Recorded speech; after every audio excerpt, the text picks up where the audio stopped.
Hey, what's going on, everyone? So today I want to show you how you can install some new aftermarket turn signal lenses for your H3. And the best thing about this is it's going to be plug and play. So today we're going to be installing these new turn signal lenses on a 2006 H3, but this should work for all model years of the H3 from 2006 to 2010, and also the H3T from 2009 to 2010. I do want to say, however, if you own an H3 and you live outside the US, so if you have a foreign market model and you have a headlight assembly with an oval-shaped headlight and clear turn signal lenses from the factory, this install is going to be a little bit harder. I'll get to those details in a little bit, but for the people that live in the US and have the US headlight assembly, this is going to be a plug and play install. So there's going to be absolutely no wire cutting or splicing, anything like that. It's just going to be a direct bolt in. So this is going to make for a very easy install. So for the foreign market H3 owners out there, if you want this install to work, there will be some modifications involved that you'll have to do yourself. Basically, the foreign market version of the H3 turn signal lens uses two bulbs, one of them for indicating and one on the bottom for parking. In the US, both the parking lights and the turn signals are combined into a single bulb, simply using a dual filament bulb. So on the foreign market turn signal lens, there's actually an additional hole on the bottom of the turn signal lens to actually fit that parking light bulb. From my understanding, none of these aftermarket turn signals out there will have a hole on the bottom for you to put your parking light back in. So you're going to need to drill a hole in the bottom of your new aftermarket turn signal lens to actually fit back in that parking light bulb. Alternatively, you could modify your turn signal harness to have dual functionality, like the American version, but technically that might not be legal. There are probably a couple other ways you could do this as well, but since I myself live in the US, I don't have access to a foreign market H3, so I can't really walk you through how to do that. If one of you do decide to take on this project, let us know how it goes by leaving a comment in the comment section down below. So just to clarify again, this only applies to foreign market H3s that have that oval-shaped headlight and a clear turn signal lens from the factory. Okay, so if you already bought your new pair of aftermarket turn signals, you can go ahead and actually skip this part, but for those of you out there who have yet to buy them, I want to quickly go over the different turn signal models that exist out there, just to give you an idea. So here's a graphic of all the different models that were made for the H3, as you can see here. So let's go ahead and quickly go over the differences between them. So first up, we have LED turn signals made by a company called IPCW. They're actually the same company that make aftermarket taillights for the H3. So these turn signals have a total of 12 LEDs embedded inside the turn signal housing, and you can also get them in a clear and smoked version. I myself actually bought the smoked version of these, and these are the ones we're actually going to be installing on the H3 today in the tutorial. Next up, we have LED turn signals that are actually made by a few different companies, but they're basically the same model. So these go under the name Spyder, Xtune, and Anzo. Basically, they're a LED turn signal with 24 LEDs embedded inside the turn signal housing, and you can get them in both a clear and smoked version. Continuing on, we have more models of turn signals made by IPCW. These turn signals are actually completely different than the LED series that I previously mentioned. They actually use a standard reflector housing and bulb. So instead of having little LEDs inside the turn signal housing, you just use a standard size bulb. However, since these turn signals shine clear, you actually do need to use an amber tinted bulb so your turn signals appear orange when you're signaling. Luckily, IPCW does include a amber tinted bulb right in the box if you choose to buy these, but do note that it is a standard incandescent bulb and not an LED one. So if you want a more modern look, you are going to need to buy a separate 3157 amber colored LED bulb on your own. If you want, you can also get a bit more creative by buying a LED 3157 switchback bulb. This type of bulb has both white and orange LEDs on it. So what this means for you is that your turn signal lenses will be white in color when you have your parking lights on, and that'll basically simulate a daytime running light or a DRL. But when you go to activate your turn signals, they will flash orange like normal. So if you want a more unique look, this might be an interesting option to explore. You can easily go ahead and go on Amazon right now and find what you're looking for. They have both regular amber LED bulbs as well as those switchback LED bulbs that I was mentioning. Do note, however, that some of these new LED turn signal bulbs might hyperflash, so try to look for a new LED bulb with a built-in resistor. So this last one is much harder to come by, but I figure I would mention it anyway, and that is the OEM turn signal lens that are made for the foreign market.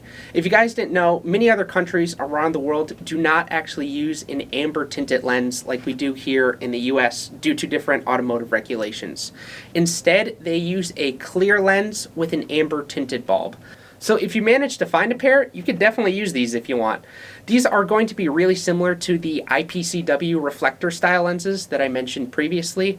It's basically the same principle, clear lens and an amber bulb. The only significant difference between the two is that the IPCW lens is completely clear and see-through, whereas the OEM one has a Fresnel style lens on the front, giving it a much more OEM look because it is OEM. One thing I want to warn you guys about if you decide to get these foreign market OEM turn signals is that they're going to have a hole on the bottom of the turn signal housing. This is actually meant for a parking light, which is something we don't have on the US spec turn signals. So you're going to need to find a way to cover those up so they don't get moisture in there. So one last thing I wanted to cover about these aftermarket turn signal lenses is I'm not really sure about their availability and about them being in stock. Recently, within like the last month, places like Amazon and eBay that were selling aftermarket turn signals like the IPCW LED series went ahead and put them out of stock. But if you go ahead and search for the model number on Google, you'll actually see that a bunch of other car accessory websites do have them listed as in stock. So I'm not sure if this is just a temporary thing. So it is your best bet to just go ahead and search for the model number of the specific turn signals that you're looking for on Google to see if you can find them in stock. As of this recording, eBay does still have the clear version of the IPCW reflector series available for purchase. Hopefully this is just a temporary thing and they'll be back in stock soon. I'm not sure on that, so please don't keep asking me in the comments because I'm not sure. But anyway, let's go ahead and get started with our install. What we're going to need to do is remove our headlight assemblies. So that means we're going to have to remove our grille guard, if you have one, our grille, unbolt our headlight assemblies and unplug it, and then take the entire thing out so we can take out our turn signal lens. So for this next part, I'm going to be reusing some footage from my 7-inch headlight video because the process that we're doing here and the process in the 7-inch headlight video is exactly the same. So it really doesn't make sense to shoot it again. So if you notice things are different in the background, don't worry. So first we're going to go ahead and start with removing the grille guard. If you guys don't have a grille guard, go ahead and skip to this next part right here. So to take the grille guard off, all you're going to need is a 24mm socket, an 18mm socket, a impact or even a larger ratchet, a smaller ratchet with an extension on it with a Torx 30 or a T30, and then a pair of vice grips. Alright, let's go ahead, take our impact and our 24mm, put that on, then take our vice grips, put the vice grips on the nut, and then the impact on the bolt. Click.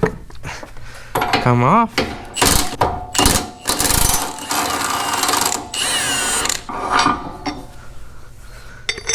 Just go ahead and stick this on just like that. Okay, let's do the same thing over here.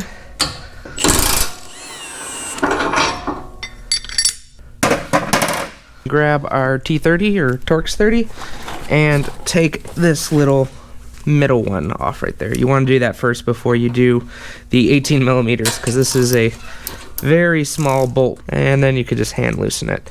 Here it is. Super easy to come out. Alright, perfect.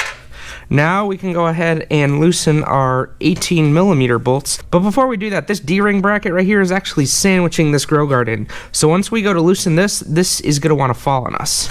So what we should do is go ahead and just grab anything. I'm using some cinder blocks and place it right under here so we have somewhere for this thing to fall. Okay, so we got here, and then I'm going to use a towel to kind of hold it so I don't scratch it, and this will help keep it up. Let's grab our 18mm. All right, 18mm on.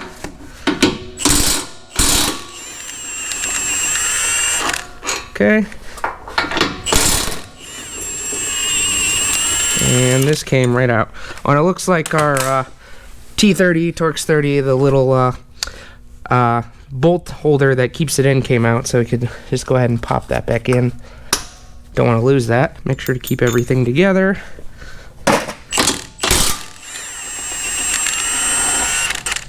Perfect.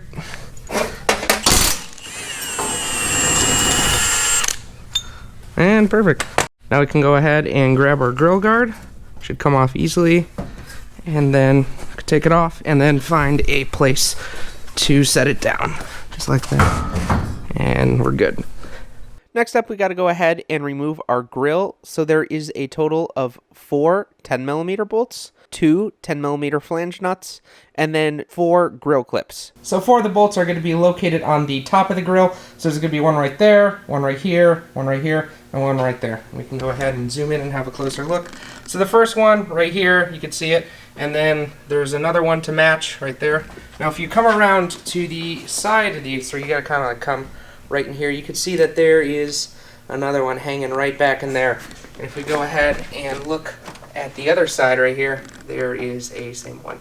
And then the last 2 ones that you're going to see are going to be right inside of here. You can see that one, and then another one to match on the side.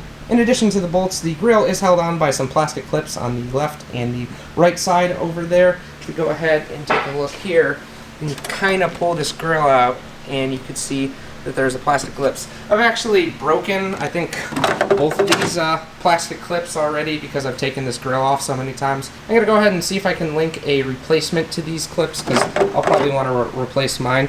But yeah, when you go to take this grill off, you're going to have to pull on this side right here and that side after you've taken off all 6 bolts, of course. Go ahead and take our 10mm and work on getting all 6 bolts out. So there's one.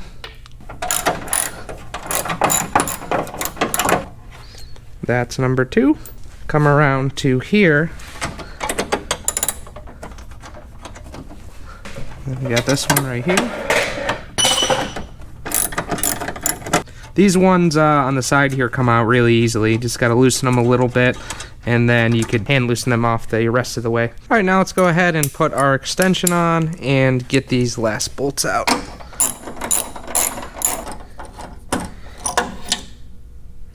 And there's our bolt. And you don't actually need to worry about these bolts falling into here at all because there's like plastic right here that will prevent it from falling. So that's nice. And here's the last bolt. All right, so now the grill guard's free, nothing's holding it on. Remember, we do have the clips on the left and the right. I'm gonna probably make it look really easy taking this out because I've taken my grill guard out so many times that I've kind of broken the clips. But that being said, let's go ahead and get started. Oh, pulled that side out, and this side came out. Both of my clips are broken there. But yeah, that's it. And now we can go ahead and just put this off to the side. Now in order to get this headlight assembly off, there are a couple of bolts that you will need to undo. Some of them you can see on screen right now. The first ones are going to be right here. As you can see here, there is a 10mm one and then a 7mm one. And then below that, down here, there is another 10mm one. And then also, I can't really show this one on camera, but if we go around to over here, right back in here, I'm not going to be able to show it, but there's one right under there. And then once you got those off, this piece right here is a little bracket, and that's going to need to be removed. If we go ahead and zoom in here, you can kind of see that this bracket kind of holds on to this. So once you undo that 10mm and 7mm bolts, this will be able to come right out. Now you couldn't really see it in the last shot, but that bottom bolt actually has this kind of metal wire thing attached to it. It's important to take note of this because when you go to put the headlight assembly back on, you want this wire metal thing in the exact same spot. You don't want this to sit behind it, or you could have some issues with spacing.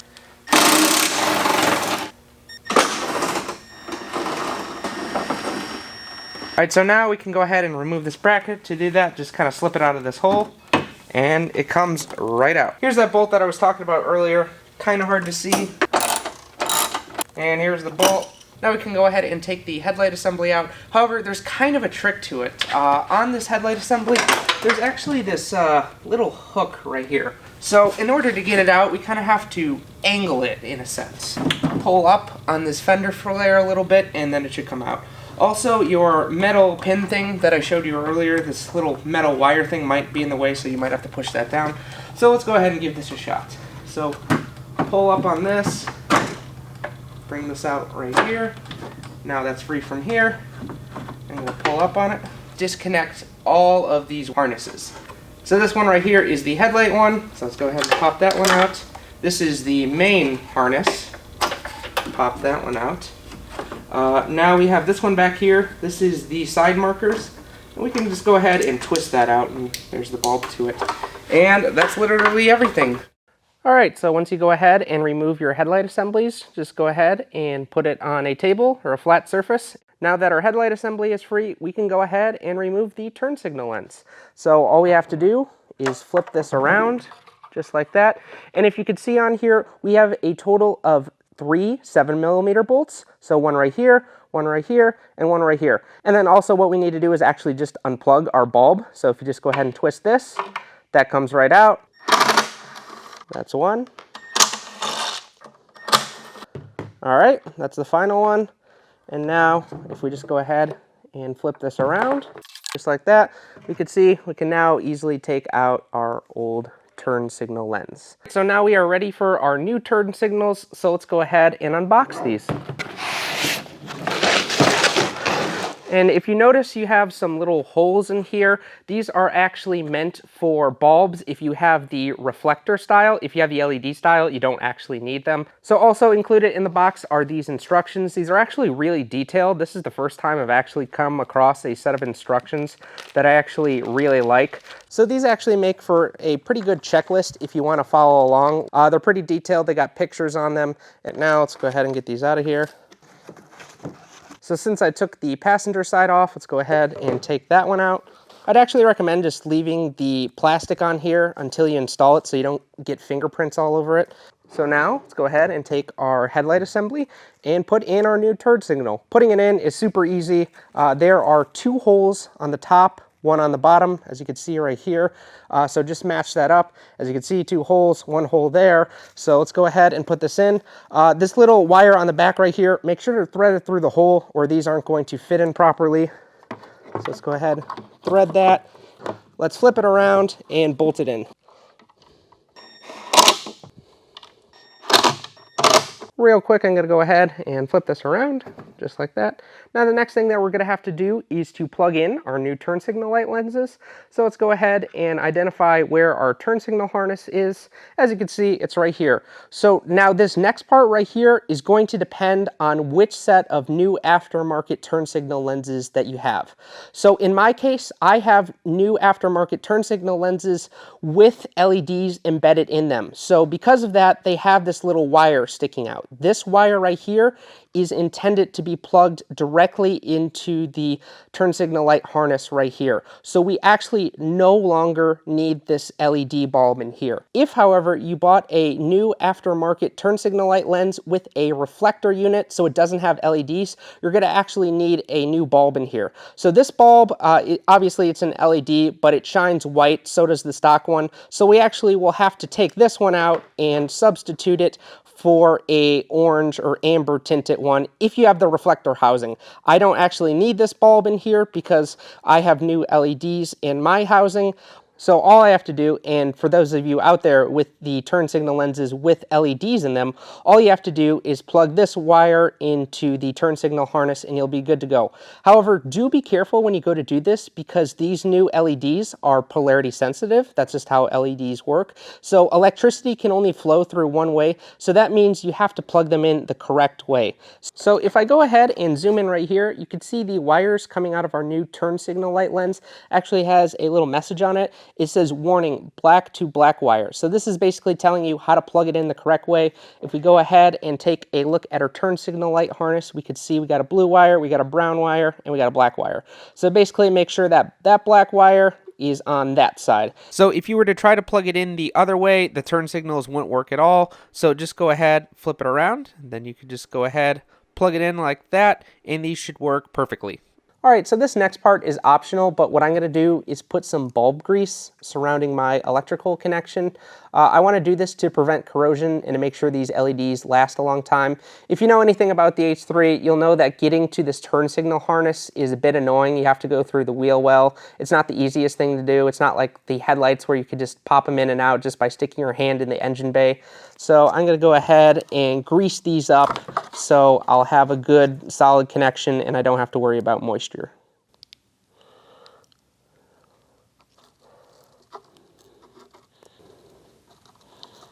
All right, so now that I applied my bulb grease, let's just go ahead and plug this thing back in how it would normally go. Okay, now it's in there, it's sealed. All right, so now our new turn signal light lens is ready to go. But now, let's go ahead and do this other one.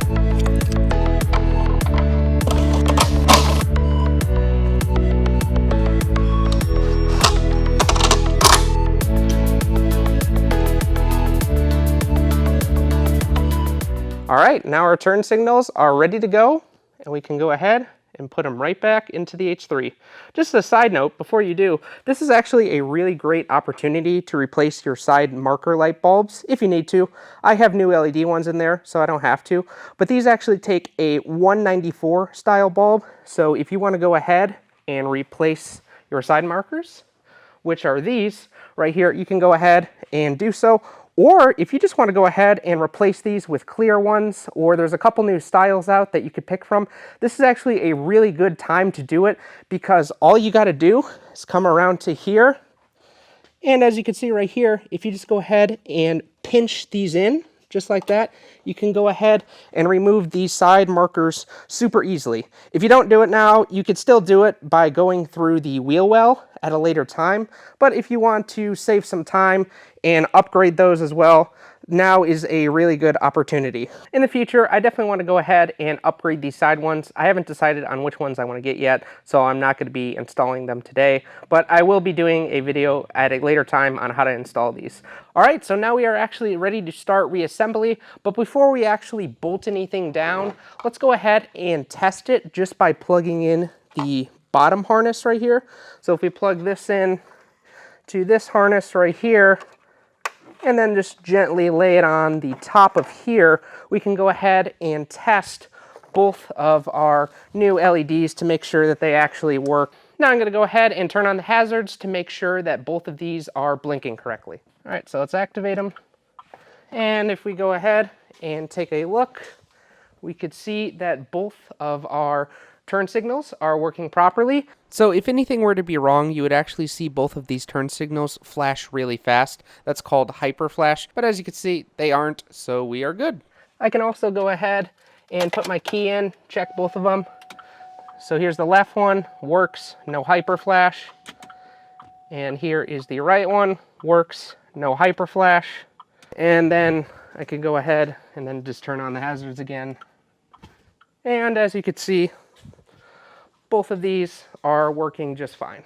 So now that we know that everything works, we can go ahead and start reassembly. This is going to be a very similar process to taking everything apart. The only thing that I want to highlight here is to make sure that all your electrical connections are good. So make sure that your headlights work, your turn signals, and side markers. Obviously, it would be a huge pain if you went ahead and reassembled everything just to find out that your turn signal or your headlight or something like that wasn't working because you forgot to plug it back in.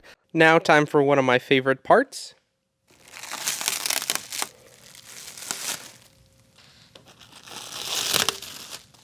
Now in the final stretch of reassembly, just got to put back on the grill and the grill guard if you have one.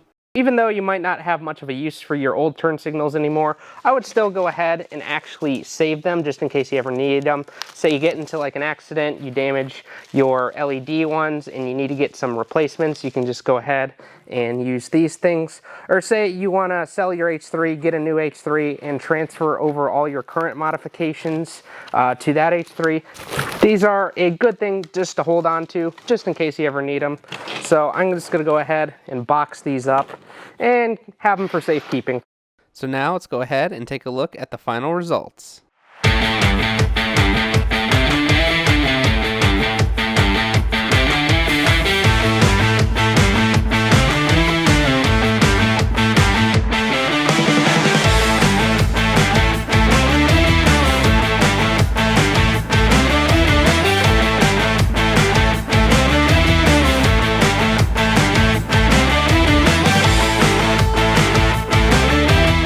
All right, so first impressions. I think these look a lot better than the original reflector housing. The individual LED lights just kind of make it stand out, look more modern. It's really cool. The one thing that I have kind of noticed though is that when you look at them from an angle, they do look pretty dim. So you're looking at it kind of at a side angle right now, but when you go ahead and look in the middle of it, it gets a lot brighter. Now the reason why this is happening is these little LED lights are actually recessed in here. So basically each one of these little LED lights has this little circle thing around here. So the light can't shine basically 180 degrees. It has a limited narrow field of view that only goes straight. Because as you can see from this angle right here, you can see my 7-inch headlight turn signal halo looks a lot brighter. But then if I go ahead and go in the middle right here, as you can see, they have a comparable level of brightness. So straight on, these things look really good. It's just kind of from the side, they do look a little bit dimmer, which is okay. It's a bit of a bummer they do that, but I still really love them. All right, and that is everything. Overall, I really do like the look of these new turn signal lenses. I think it gives the X3 a much more modern look to it, which is nice. I've actually known about these lenses now for years. I just never got around to installing it myself, so I'm finally glad I got a chance to do so. I think they look really good. I just wish there was more options out there available. I know some of them are out of stock right now. Hopefully they return back into stock. I'm not sure when they will, so please don't ask me that because I'm not sure. So in the future, I think I want to go ahead and upgrade my side markers. Right now, I just got the stock amber ones. I'm thinking about something to match the front turn signals. I know on eBay there are some smoked out versions available for sale, so I'm thinking about maybe getting one of those and putting those on. If I do get them, I'll go ahead and make a tutorial on that, on how to install the side marker lights just by themselves. Obviously, if you have your turn signal lenses and your side marker lenses, you can actually just go ahead and install the side markers at the same time you're installing your turn signal lenses. But anyway, thank you guys so much for watching. This was actually a pretty fun one to do. Wasn't that difficult. So anyway, I will see you later.